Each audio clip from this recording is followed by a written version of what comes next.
ಮಂಜುನಾಥ್ ಭಂಡಾರಿ ಅವರು ವಿಧಾನಸೌಧದಲ್ಲಿ ಕರ್ನಾಟಕ ವಿಧಾನ ಪರಿಷತ್ನ ಸದಸ್ಯರಾಗಿ ಪ್ರಮಾಣ ವಚನ ಸ್ವೀಕರಿಸಿದರು. ವಿಧಾನ ಪರಿಷತ್ ಸಭಾಪತಿ ಬಸವರಾಜ ಹೊರಟ್ಟಿ ಅವರು ಮಂಜುನಾಥ್ ಭಂಡಾರಿ ಅವರಿಗೆ ಪ್ರಮಾಣ ವಚನ ಬೋಧಿಸಿದರು.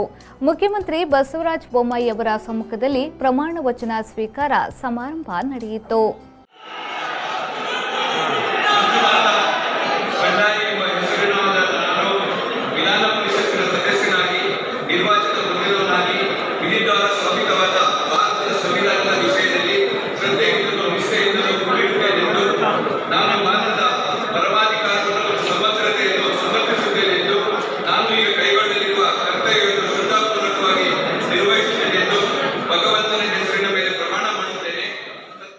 Bureau Report, V4 News, Bengaluru.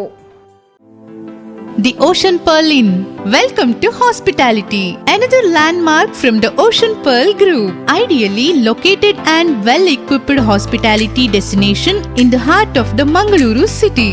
Find everything you need with aesthetic appeal and comfort in premium and deluxe rooms. Asian House is the city's first fine dine pan-Asian restaurant featuring Chinese, Thai, Japanese and Indian cuisine. Sagar Ratna is delighting its customers with authentic South Indian vegetarian cuisine, which are cooked fresh. Experience a world-class hospitality. The Ocean Pearl Inn, Vijay Kapikad, Mangaluru.